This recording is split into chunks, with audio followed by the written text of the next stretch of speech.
Olá, alunos! Olá, professores! Sejam todos bem-vindos à nossa aula de Química do terceiro ano do ensino médio. Eu sou a professora Cristiane Marques e faço parte da equipe das professoras de Química, juntamente com a professora Yara Graça e Darlinda Monteiro, que nesse instante estão no chat do aplicativo Aula em Casa para tirar as dúvidas de vocês. Então, vocês podem ir lá comentar, fazer comentários, tirar dúvidas que as professoras vão responder. Hoje a nossa aula é a aula 37, nós vamos falar sobre a classificação do átomo de carbono. Primeiramente, para classificar o átomo de carbono, nós precisamos compreender o carbono, as características do átomo de carbono.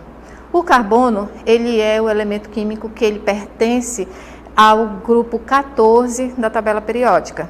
Então, isso quer dizer que na última camada eletrônica, ele possui 4 elétrons. E para se estabilizar, ou seja, para atingir a regra do octeto, ele precisa de mais 4 elétrons, porque ele tem 4 e precisa de mais 4 para atingir a regra do octeto. Então, como ele precisa de mais 4 elétrons, ele pode formar 4 ligações. Isso quer dizer que o carbono é tetravalente. Por quê? Porque ele faz 4 ligações. Vamos entender aqui o átomo de carbono. O carbono está aqui. Ele tem 4 elétrons na sua última camada. Vou representar esses elétrons por essas bolinhas. Ok? Para ele se estabilizar, ele precisa de mais 4 elétrons. Então, digamos que ele tem aqui um amiguinho, o hidrogênio. O hidrogênio só tem 1 elétron na sua última camada. Então, quando vai ocorrer uma afinidade química entre carbono e hidrogênio, esse carbono, para se estabilizar, precisa de 4 elétrons. Então, na verdade, se ele for fazer ligação com o hidrogênio, ele vai precisar de 4 hidrogênios. Porque eu coloco aqui um hidrogênio, formou uma ligação, chamada de ligação covalente. Ele atingiu a regra do octeto? Não, ele precisa de mais hidrogênios, mais ligações. Então, eu coloco outro hidrogênio, formou aqui uma nova ligação, chamada de ligação covalente. Aqui, mais outro hidrogênio, para poder ele fazer mais uma ligação covalente.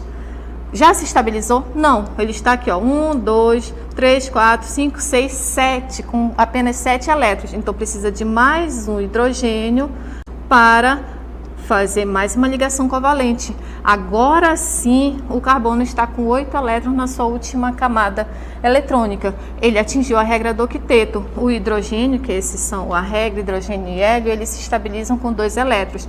Então, o hidrogênio está estável com 2 elétrons. Aqui, ó, formou uma ligação. Aqui, ó, outro hidrogênio formou outra ligação. Outro hidrogênio, outra ligação. Mais um hidrogênio, outra ligação. E aí, essas ligações são chamadas de ligações covalentes. Então, é necessário, a gente pode representar essas ligações, esses pares de elétrons, por traços. Então, esse par de elétron aqui, por exemplo, eu posso apenas representar por traço hidrogênio. Esse outro par de elétron aqui, representar por traço, quer dizer que está ocorrendo uma ligação com hidrogênio. Esse outro hidrogênio, representar por traço. Mais o último hidrogênio, representar por traço. Cada traço desse representa uma ligação covalente. Como tem 4 ligações covalentes, disse que o carbono é tetravalente. Vamos aqui a mais um exemplo, montando uma estrutura. Carbono, carbono. Esses carbonos estão completos? Não, eles precisam se estabilizar. Então, esse carbono só tem uma ligação. Ele precisa de mais quantas ligações para se estabilizar? De mais 3 ligações para poder atingir a estabilidade. Então, isso quer dizer que ele precisa reagir, fazer uma ligação com 3 hidrogênios. Hidrogênio, hidrogênio e hidrogênio. Já se estabilizou um carbono, falta estabilizar esse outro. hidrogênio, hidrogênio e mais outro hidrogênio. Ok? Estão compreendendo? Ou seja, o carbono, ele faz 4 ligações e o hidrogênio só faz uma ligação. É errado se, por exemplo, a gente for fazer assim, mesmo exemplo. Esse carbono está precisando de 3 ligações para se estabilizar. É errado fazer isso aqui com o hidrogênio. Mas por que, professor? O carbono já está com 4 ligações, mas essa ligação com o hidrogênio aqui não existe. Está errado. Por quê? Porque o hidrogênio ele só tem um elétron na sua última camada, então ele não consegue fazer essas ligações desse jeito aqui. Então isso aqui não existe, está errado. Pode fazer essa ligação aqui com outros elementos químicos que fazem ligações triplas, que nós chamamos de ligações triplas, ok? Então, isso daqui está errado. O carbono precisa fazer 4 ligações. O hidrogênio só faz uma ligação, certo? Para atingir a estabilidade. O carbono faz ligação só com hidrogênio? Não. Ele pode fazer ligação com oxigênio, com nitrogênio, cloro, enxofre, com outros elementos químicos, mas desde que eles estejam todos estáveis, eles atingem a regra do octeto. Então, para compreender, o hidrogênio faz apenas uma ligação. Por quê? Porque ele só tem um elétron na sua última camada. O carbono, ele faz 4 ligações, porque ele tem 4 elétrons na sua última camada. Se, por exemplo, você desenha uma estrutura orgânica, um composto químico, que o carbono esteja incompleto, então está todo errado o seu composto. É necessário estabilizar o carbono, certo? Então, voltando aqui a nossa aula, nossa estrutura. Tá aqui essa que eu desenhei para vocês. Eu posso simplificar essa estrutura aqui, certo? Como é que eu vou simplificar? Em vez da gente ficar escrevendo um monte de hidrogênio desse jeito, já pensou se a estrutura for muito grande, a gente vai se atrapalhar. Então, eu vou reescrever o início aqui, carbono e carbono. Tem quantos hidrogênios aqui? 1, 2, 3. Eu posso simplificar e escrever H3. Esses 3 hidrogênios com essa ligação, tem 4 ligações para esse carbono. Aqui, 1, 2, 3. Tem quantos hidrogênios? 3. Pronto. Esse carbono aqui, ele está com 4 ligações também. Certo? Então, a gente pode observar estruturas, geralmente vem desse jeito aqui, as estruturas. Outra estrutura, outro composto orgânico. CH3, CH2, CH2, CH3. Professora, por que apareceu um CH2? Porque a gente conta as ligações. 1, 2. Esse carbono já estava com 2 ligações. Para se estabilizar, ele precisa de mais quantas? De mais 2 ligações. Então, a gente colocou aqui 2 hidrogênios, correto? Isso é para compreender a característica do átomo de carbono. Então, depois que a gente compreende a característica do átomo de carbono, vamos ver os tipos de ligações que são formadas. São formadas esses tipos de ligações, sempre 4 ligações. Podem ser 4 ligações, chamadas de ligações simples, ou pode ser 2 ligações simples e uma ligação dupla, olha aqui, totalizando 4 ligações para o carbono. Pode ser uma ligação simples e uma ligação tripla, totalizando 4 ligações para o carbono. Ou podem ser 2 ligações duplas, totalizando 4 ligações para o carbono. Essa é a estabilidade do carbono, ele precisa formar as suas 4 ligações. E aí o carbono, ele é classificado de acordo a quantos outros átomos de carbono ele está ligado. Então, vamos entender aqui a classificação dos átomos de carbono. Eles são classificados em carbonos primários, secundários, terciários e quaternários. O que é um carbono primário? É aquele que está ligado diretamente a um outro carbono. Quem é o carbono primário nessa estrutura? Está aqui, ó. Porque de 4 ligações, 3 ele faz com hidrogênio. E uma ligação ele está fazendo aqui, ó, com esse carbono. Portanto, esse aqui é um carbono primário. Tem outro carbono primário aí? Tem. esse aqui. Esse é um carbono primário, porque de 4 ligações, ele só faz uma com carbono, que é esse aqui. Ele tem 3 hidrogênios e uma ligação com carbono. Então, esse carbono é primário. Esse aqui também é primário e esse aqui também é primário. Vamos ao carbono secundário. Temos aqui uma estrutura com mais carbonos e vamos classificar. Vamos classificar de um por um. Esse carbono aqui, por exemplo, ele está com as suas 4 ligações, sendo que dessas 4, uma só que ele faz com carbono. Então, esse aqui é um carbono primário. Mas o que é um carbono secundário? É aquele que está ligado diretamente a 2 outros átomos de carbonos. Portanto, esse e esse são carbonos secundários. Por quê? Porque eles estão ligados somente a estão ligados a 2 átomos de carbono. Nesse caso, está ligado para cá com um, está ligado para cá com outro, 2. Esse outro está ligado para cá com um, está ligado para cá com outro, 2 átomos de carbono, por isso que ele é secundário. Carbono terciário é aquele que está ligado a 3 átomos de carbonos. Por exemplo, aqui, ó, fácil de identificar esse aqui. Esse é o carbono terciário. Formou as 4 ligações, mas só 3 que ele está ligado com outros carbonos. Se ele está ligado a 3 outros átomos de carbonos, quer dizer que ele é um carbono terciário. E esses aqui, só para a gente entender. Primário, primário, primário. Ok? E carbono quaternário são aqueles carbonos que estão ligados diretamente a 4 outros átomos de carbonos.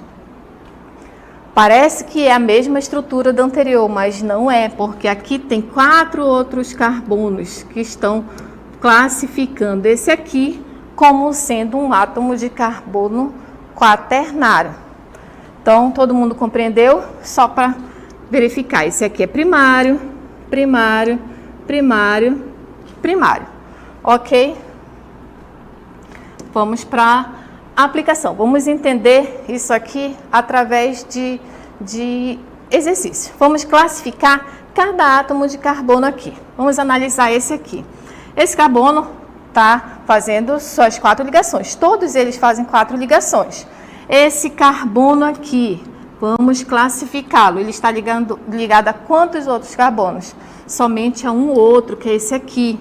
Então, eu posso dizer que esse carbono aqui é primário. Ok? Vamos de um por um. Esse outro aqui, olha só quantos carbonos ele está ligado. 1, 2, 3, 4. Ele está entre 4 átomos de carbonos. Portanto, esse aqui é um carbono quaternário. Vamos analisar esse aqui. Que tipo de carbono ele é? Primário, secundário, terciário, quaternário. Esse aqui é um carbono primário. Esse aqui de cima, ele é um carbono primário. Vamos analisar esse outro carbono aqui. Ele está ligado a quantos outros carbonos? Ele está ligado a 1, 2, 3. Portanto, esse aqui é terciário. Esse carbono aqui, ele é o quê? Esse é um carbono primário, porque ele só está ligado a um único outro átomo de carbono. E esse carbono aqui, ele é o quê? Ele é classificado como sendo um carbono secundário, porque ele está entre 2 átomos de carbonos. Ah, professora, mas todos eles estão fazendo 4 ligações. Todos eles fazem 4 ligações para serem estáveis. Mas o que vai classificar em primário, secundário, terciário e quaternário é a quantos outros carbonos eles estão ligados. Esse aqui está ligado a 2, portanto, ele é um carbono secundário. E esse último aqui é um carbono primário. Compreenderam? Vamos a mais um exemplo, que agora tem uma ligação dupla bem ali. Vamos classificar cada um. Geralmente, os das extremidades, quando tem esse CH3, são carbonos primários, bem fáceis de identificar. Então, esse aqui, primário, primário, primário e primário, ok? Esse outro carbono aqui é um carbono quaternário, ele está ligado a 4 carbonos. Esse outro aqui é um carbono secundário. Esse outro aqui é um carbono terciário. Professora, e esse aqui? Ele está aqui na pontinha e tem uma ligação dupla. Não importa o tipo de ligação. O que importa é se aqui é carbono. Aqui é carbono? Não. Aqui é carbono? Não. Então, ele está ligado a quantos carbonos? Somente a esse aqui. Portanto, esse carbono é um carbono primário. Deu para entender? Vocês conseguiram compreender o que é carbono primário, secundário, terciário e quaternário? Então, essas são as características do átomo de carbono. Primeiro, que ele é tetravalente e ele se classifica em carbonos primário, secundário, terciário e quaternário. Vamos agora assistir a um vídeo sobre a importância do carbono no nosso dia a dia.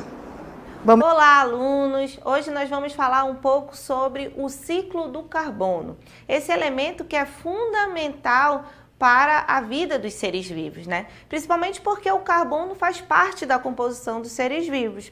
O carbono também participa do processo de fotossíntese e também é muito importante por participar do efeito estufa. Eu tenho certeza que vocês já ouviram falar do efeito estufa, que é aquele processo que permite que o nosso planeta viva numa temperatura adequada, né? Então aí a gente já consegue ter uma ideia do quanto que o carbono ele é importante. E como é que ocorre o ciclo? É isso que nós vamos falar agora. O ciclo do carbono ele se inicia com os vegetais e outros seres autótrofos que têm a capacidade de captar o gás carbônico, o CO2, que é a forma inorgânica do carbono. Eles captam esse CO2 e por meio da fotossíntese o transformam em glicose, que é a forma orgânica do carbono, certo? Essa forma orgânica, a glicose, vai servir de alimento para os vegetais, para os seres autotróficos, bem como para os animais que vão se alimentar desses vegetais. Então, esse carbono que foi sintetizado durante a fotossíntese, ele vai ser repassado ao longo da cadeia alimentar, né? Vai chegar um determinado momento que esse ser vivo vai morrer. E quando ele morre, ele precisa ser decomposto. E isso vai ser feito por ação dos fungos e das bactérias. Então, vai decompor aquele ser vivo e vai devolver o carbono para o solo, certo? Então, o carbono, ele volta para a sua forma inorgânica, ele volta para o solo e se ele ficar ali depositado ao longo de milhões de anos, participa da formação dos combustíveis fósseis, que nada mais é do que a gasolina, gás natural, esses produtos que nós utilizamos muito no nosso dia a dia. Então, uma forma de devolver o carbono é essa. A outra forma é a respiração. Então, todos os seres vivos, eles utilizam a respiração como um processo fundamental, né? Então, a gente inala o oxigênio e a gente exala o gás carbônico. A gente libera o gás carbônico para a atmosfera. Então, essas são as duas formas fundamentais de devolver o carbono na sua maneira inorgânica. Então, todos os seres vivos respiram, então, dessa maneira, constitui o ciclo do carbono, que é fundamental para a manutenção da vida do nosso planeta, certo? Então, esse foi o nosso vídeo. Vocês viram aí a importância de se estudar o átomo de carbono e agora nós vamos fazer a nossa dinâmica local interativa.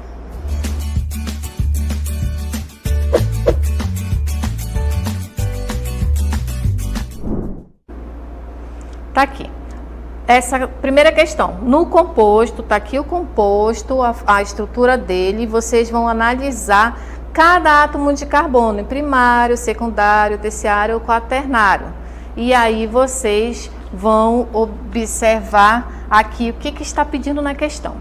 Ele quer saber as quantidades totais de átomos de carbono, primário, secundário e terciário, respectivamente. Então, você vai analisar e dizer o total de carbonos primário, secundário e terciário. Daqui a pouquinho a gente volta.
Então, gente, voltamos aqui e aí vamos analisar as respostas de vocês. Conseguiram fazer?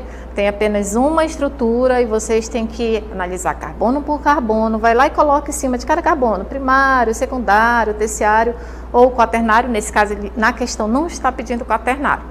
E aí depois você conta, tem quantos primários, quantos secundários, quantos terciários e marca a alternativa correta. Vamos analisar as respostas de vocês. Raquel está dizendo que é a letra C. Igor Victor está dizendo que é a letra B. Matheus, letra B. Tássio, letra B. Daniel, letra B. Olha, muito bem, estou gostando da participação de vocês. Vamos ver mais alguns participantes. Matheus, letra B. Muito bem, estão classificando e analisando cada átomo de carbono. Mais uns aqui. Matheus, Nailson, letra B. Marcos, letra B. Monique, letra B. Olha, vocês estão indo muito bem, arrasaram. Vamos analisar agora a nossa resposta. No composto, está aqui a estrutura, aí o que a questão está pedindo? A quantidade total de átomos de carbonos primário, secundário e terciário, respectivamente. Tem que ser nessa ordem. Então, analisando a estrutura, vamos aqui a nossa resposta. O que nós temos aqui? Analisando de um por um. Olha, quem colocou a letra B acertou, vocês foram ótimos. Mas vamos analisar de um por um. Aqui, esse carbono, ele é um carbono primário. Por quê? Porque ele está ligado somente a um outro átomo de carbono. Por isso que ele é primário. Vamos analisar todos os primários logo. Primário, aqui. Primário, deixa eu apagar bem aqui essa setinha. Outro carbono, primário, geralmente os das extremidades são carbonos primários. Esse outro, primário, primário. Relembrando, o que é carbono primário? É um carbono que está ligado a um único outro átomo de carbono. Ah, professora, mas o hidrogênio? O hidrogênio não classifica quanto se é carbono primário, secundário, terciário ou quaternário. O hidrogênio faz parte do composto orgânico, mas não é o hidrogênio que o classifica, é apenas outro átomo de carbono. Ok? Então, nesse caso, tem quantos carbonos primários? 1, 2, 3, 4, 5. 5 carbonos primários. Coloca aí no cantinho do caderno. Vamos aos carbonos terciários, aos carbonos secundários. Analisando toda a estrutura, identificamos que esse é secundário. Por quê? Porque ele está entre dois átomos de carbonos. Portanto, tem mais algum outro átomo de carbono secundário? Não. Então, carbonos secundários tem quantos? Somente um carbono secundário. Vamos analisar se tem carbono terciário aí. Tem quantos? Esse aqui é terciário, porque ele está ligado a 3 outros átomos de carbono. Estão conseguindo compreender, visualizar quando ele é primário, secundário, terciário, quaternário? Estão conseguindo visualizar? Olha direitinho, devagarzinho, carbono por carbono na estrutura, que você vai conseguir identificar. Aqui, esse outro carbono terciário também, porque ele está entre esse e esse carbono. Por isso que ele é classificado como terciário. E esse outro aqui é terciário também, porque ele está entre 3 átomos de carbonos. Então, temos quantos carbonos terciários? Carbono terciário, um total de 1, 2, 3. Alternativa correta, letra B. Parabéns, vocês acertaram, compreenderam. Vou completar essa questão. Carbono quaternário. Deixa eu voltar aqui rapidinho. Carbono quaternário. Tem carbono quaternário nessa questão? Não. E o que a gente faz? 0. Não tem carbono quaternário aí. Compreenderam? Então, aqui nós terminamos a nossa aula. Obrigada pela participação de vocês. E a próxima aula é de atividade para respondermos as nossas questões sobre a classificação dos átomos de carbono.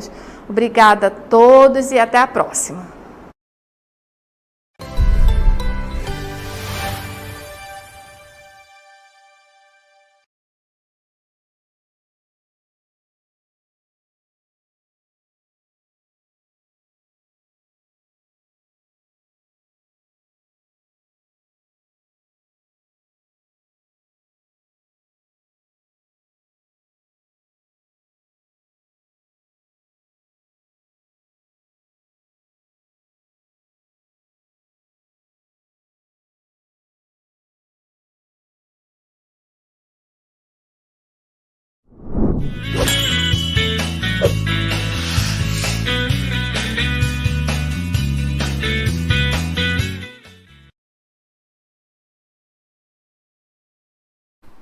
Olá, queridos alunos, estamos de volta aqui para dar continuidade então no nosso conteúdo de Física. Eu sou o professor Nelson Bezerra e agora nós vamos mostrar conteúdos para o nosso terceiro ano, né?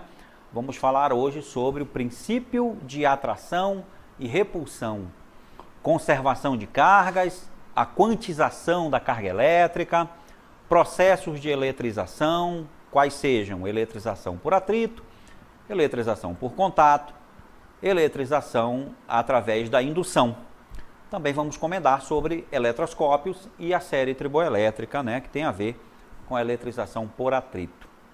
Então vamos dar início aqui à nossa aula, falando então do princípio de quantização das cargas elétricas, certo, pessoal? Então, a carga elétrica disse que ela é quantizada, ou seja, a quantidade de carga elétrica de um corpo, ela pode ser determinada pelo número de elétrons que está em excesso ou que está faltando nesse corpo, nesse material.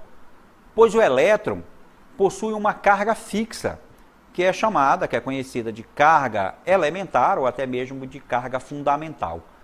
Essa carga fundamental, ela tem um valor constante, que nós vamos observar aqui na tela, né? O E é igual a 1,6 vezes 10 a menos 19 coulomb. Esse é o valor, então, para a nossa carga elétrica aqui, pessoal. Então, olha só. Aqui está o valor, né, para o E, que é a carga elétrica elementar. E essa expressão que aparece aqui na tela, Q igual a NE, ela é a forma com que a gente pode calcular a quantidade de carga de um corpo. Lembrando que essa quantidade aqui é dita quantizada porque ela depende de um número inteiro, N.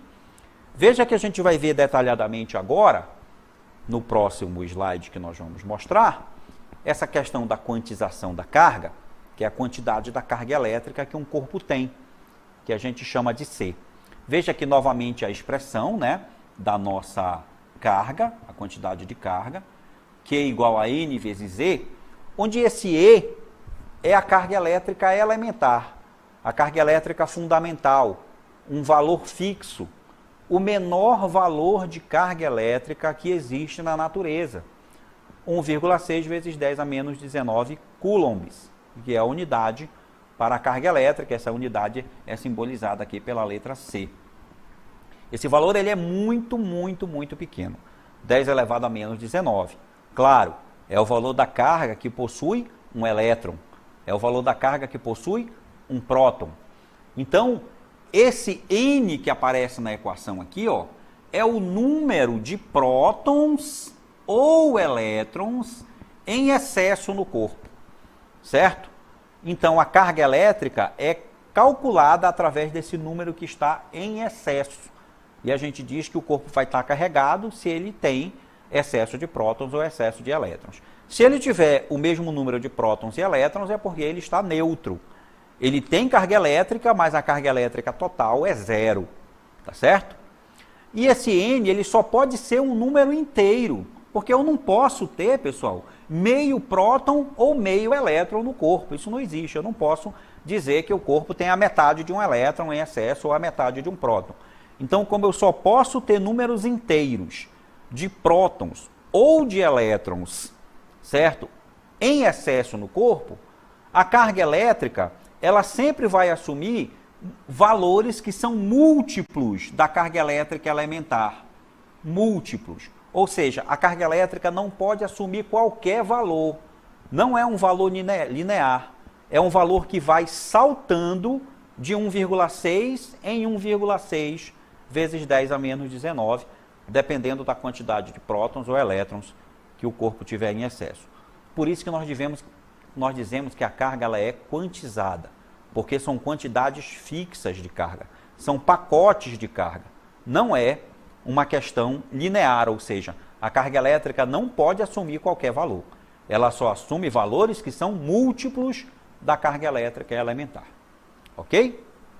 Muito bem. Falamos então da quantização da carga. Agora vamos falar exatamente sobre a questão do princípio da atração ou da repulsão entre corpos carregados. E aí nós temos aqui no desenho as situações que são possíveis. Veja só, próximos um do outro com sinais contrários, então esses corpos serão atraídos um na direção do outro. Então nessa situação aqui, ó, dessa parte, a gente tem atração entre os corpos carregados. Por quê? Porque esses corpos aqui são corpos que estão carregados com cargas de sinais opostos. Então, corpos com cargas de sinais opostos se atraem. Já corpos com cargas de mesmo sinal, que é a situação aqui do outro lado, a gente vai ter então a repulsão. É o que está aqui, ó. Repulsão nessa situação de corpos que têm cargas com o mesmo sinal. Ou os dois são positivos, ou os dois são negativos.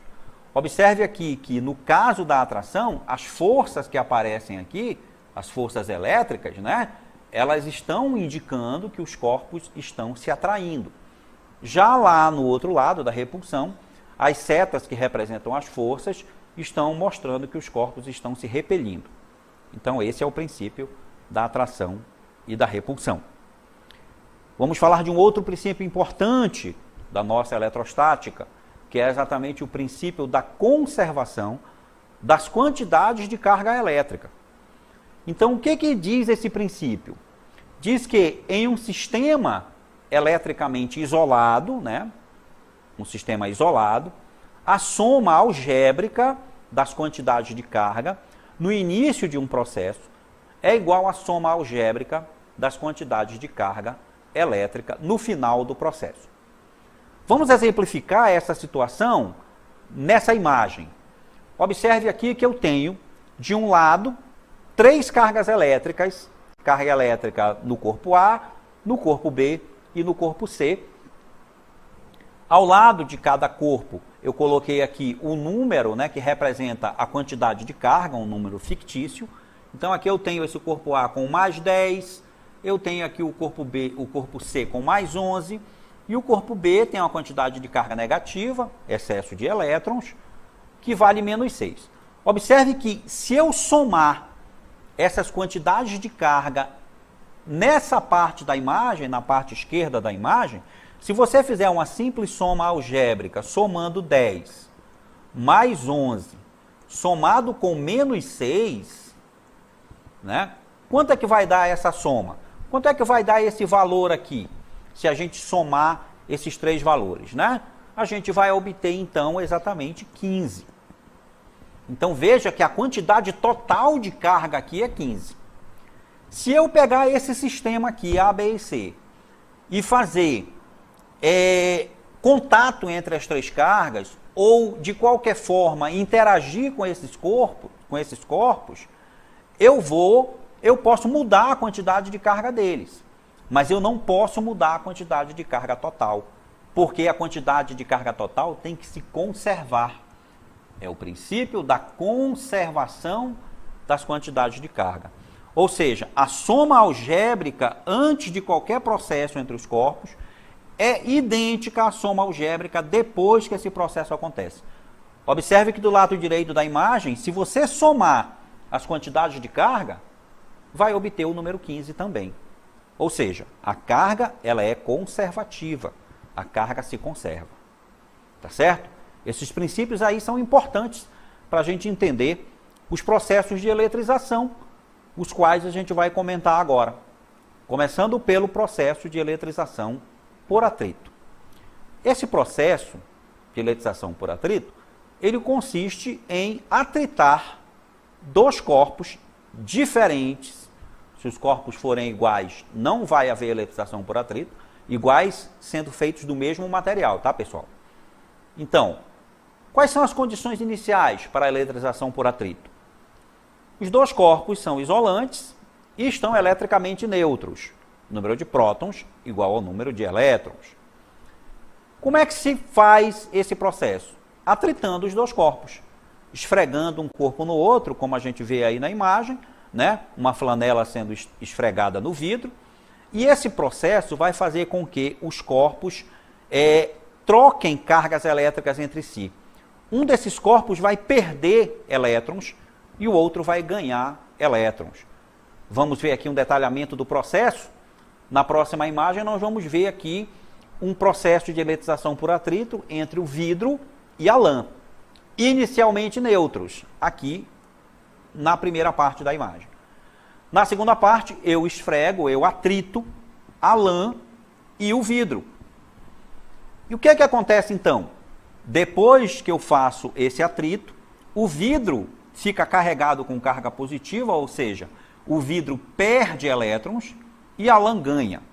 Nesse processo, a lã arrancou elétrons que estavam na barra de vidro e depois que eu separo os corpos, então eu tenho dois corpos carregados, um com cargas de sinais opostos. É o efeito. Os corpos ficam eletrizados com cargas elétricas de sinais opostos, mas mesmo módulo. Lembra que a quantidade de carga é conservada? Isso significa que a quantidade de elétrons que o vidro perdeu é exatamente igual à quantidade de elétrons que a lã ganhou. Isso aí para que seja obedecido o princípio da quantidade de carga, né? Ser constante. Agora a eletrização por contato. É um processo mais simples. Veja o que acontece na eletrização por contato. Condições iniciais. Dois corpos condutores e pelo menos um deles está eletrizado. Veja que lá, na atrito, os dois estavam neutros. Causa. É só encostar um corpo no outro, né? Encostou, o que acontece? O corpo que está eletrizado transfere elétrons para o corpo que não está eletrizado.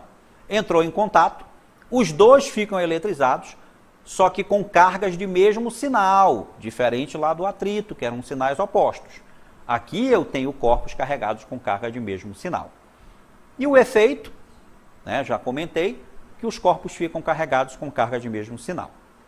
E tem um detalhe, se esses corpos forem idênticos, do mesmo tamanho e tiverem a mesma forma geométrica, eu posso até calcular quanto é a quantidade de carga que os corpos ficaram depois do contato, fazendo uma média aí, somando a carga de A mais a carga de B e dividindo por 2. Agora o terceiro processo, eletrização por indução. A eletrização por indução tem as seguintes condições iniciais. Eu vou ter dois corpos condutores, um já deve estar eletrizado, que a gente chama de indutor, e o outro está neutro, que a gente chama de induzido. Qual é a causa? O indutor é aproximado do induzido. O induzido, então, é ligado à superfície da Terra, faz-se um aterramento. E aí eu vou ter, então, esse corpo induzido ficando eletrizado, como mostra aqui na imagem. Vamos observar aqui a imagem, que diz aqui, a primeira parte do processo.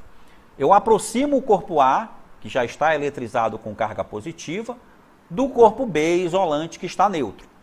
Quando eu aproximo, os elétrons do corpo B são atraídos para a parte próxima do indutor, que é o corpo que está carregado. Nesse momento eu faço essa ligação aqui com a Terra, pessoal, ó, esse aterramento. O que acontece então? Nesse momento que eu faço o aterramento, a Terra percebe e é induzida a achar que esse corpo está com falta de elétrons, porque os elétrons foram atraídos aqui para a extremidade do corpo, né, nesse ponto. E aí a Terra manda elétrons para esse corpo. Depois, a Terra fica mandando elétrons, então ele vai ter excesso de elétrons. Aí, depois, o que eu faço? Eu corto o aterramento, primeiro, e depois eu afasto o corpo induzido do corpo neutro. E aí eu consigo carregar o corpo por indução. O efeito que acontece aí é que o corpo lá, o induzido, ele fica carregado com cargas elétricas de sinais opostos ao indutor. Certo, pessoal? Então, veja, nós temos até aí uma pequena animação que vai mostrar para você como acontece esse processo de eletrização. Esse vídeo, ele fala do eletroscópio. porque o eletroscópio ele funciona com o princípio da eletrização por indução. Não é uma maneira de eletrizar, mas o eletroscópio é um aparelho que serve para medir se um corpo tem ou não carga elétrica. Vamos observar então aí a nossa animação. O eletroscópio é um aparelho usado para detectar se um corpo possui cargas elétricas em excesso, ou seja, se um corpo está carregado eletricamente. Primeiro vamos aproximar um bastão de vidro da cabeça do eletroscópio.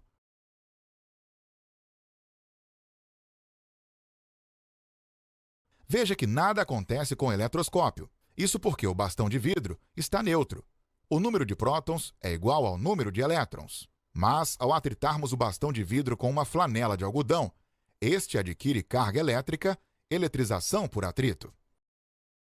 Agora o bastão de vidro está carregado, e ao aproximarmos o bastão de vidro da cabeça do eletroscópio, as cargas elétricas de sinais contrários às cargas do bastão são atraídas para a parte de cima do eletroscópio, fazendo com que as folhas do eletroscópio se movam, afastando-se uma da outra.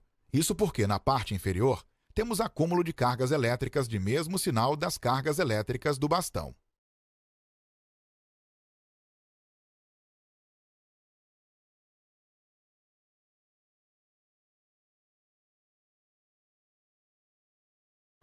Muito bem, pessoal, essa foi a nossa aula de hoje, né? Falando aí sobre os processos de eletrização e os princípios da eletrostática. E agora vamos conhecer as nossas questões das nossas atividades.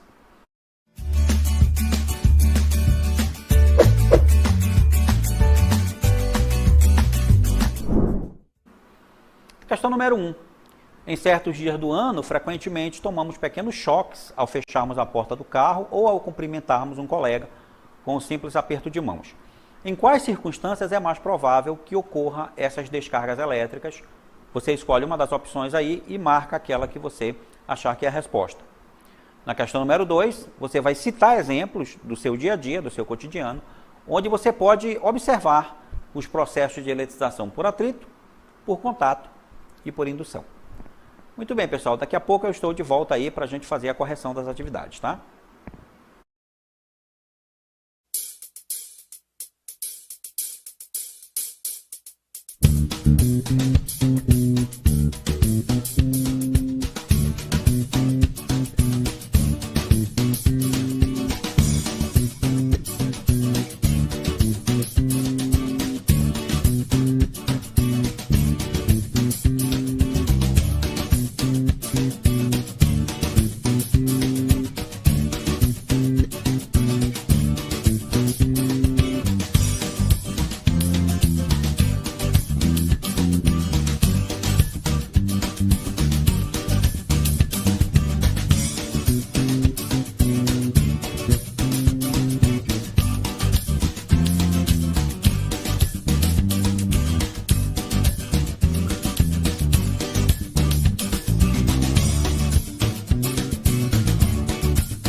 Muito bem, meus queridos, estamos de volta aqui para a correção das questões, né? Vocês aqui no chat participando bastante, né? Vou aqui falar o nome de alguns alunos, né, que estão participando aqui com as respostas aí da primeira e da segunda questão. A gente tem aqui o Gustavo, tem o João Vitor, Yasmin, Clícia, Diogo, Daniel Monte, né, Juliana, Ana Paula, colocando as respostas aí variadas, né? Letra B, letra D. A dúvida aqui com a primeira questão, que nós vamos tirar daqui a pouco, porque nós vamos fazer a correção, então, da nossa primeira questão, certo? Falando aqui o seguinte: em certos dias do ano, frequentemente, tomamos pequenos choques ao fecharmos a porta do carro ou ao cumprimentarmos um colega com um simples aperto de mãos. Em quais circunstâncias é mais provável que ocorram essas descargas elétricas? Então, nós temos aí as seguintes alternativas. Primeiro, em dias muito quentes e úmidos, porque o ar se torna condutor, né? Dificilmente o ar é um bom condutor de eletricidade, tá, pessoal? O ar, ele é considerado como um isolante, então essa letra A a gente já pode descartar. Bem, a resposta está logo na letra B. Em dias secos, pois o ar seco é um bom isolante e os corpos se eletrizam mais facilmente. Isso aí é verdadeiro, né? Dificilmente acontece na nossa região, porque nós moramos em uma região onde o clima é quente e úmido, então a umidade do ar aqui, ela dificulta essa questão da eletrização dos corpos, tanto seja por contato, atrito ou indução. Então, mas acontece essa questão da eletrização dos materiais em dias que são secos, né? Que a umidade do ar é baixa, porque a umidade é um fator determinante. Em dias frios e chuvosos, claro, como eu já expliquei que a letra B é a certa, essa letra C fica descartada. A letra D, a umidade do ar não influi, também está errado. E letra E, a umidade do ar não influi, também está errado. Já começa falando aí uma coisa que não é verdadeira, né? Então a resposta certa é a letra B, certo? Então o comentário que se faz aí é que a umidade do ar é um fator determinante para a eletrização de qualquer corpo, por qualquer processo. Tá legal? E agora a segunda questão. Cite exemplos do seu cotidiano onde se visualiza os processos de eletrização por atrito e contato.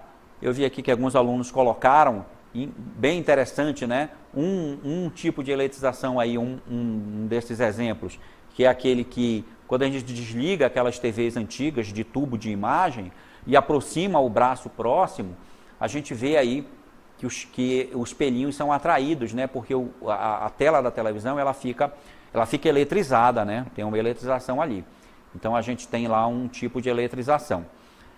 A gente pode também andar em dias secos, né? O atrito dos pés com o solo faz com que haja eletrização por atrito. Colocar o dedo na tomada é um exemplo, por exemplo, de contato, né? Você entrou em contato com o corpo ali carregado, né? Com a diferença de potencial, e você vai eventualmente tomar um choque, né? Por eletrização por contato. E nessa questão a resposta é bem pessoal, né? Eu já dei alguns exemplos que podiam ser a resposta. E aí você pensa aí em várias situações do cotidiano, às vezes quando a gente está no supermercado também, alguns materiais que são embalados, né, com aquele plástico, eles ficam eletrizados também, né, na eletrização por atrito, e assim por diante. Muito bem, pessoal, essa foi a nossa aula de hoje. Eu agradeço muito a participação de vocês. Espero vocês aqui na próxima aula e um bom descanso para vocês agora. Tchau.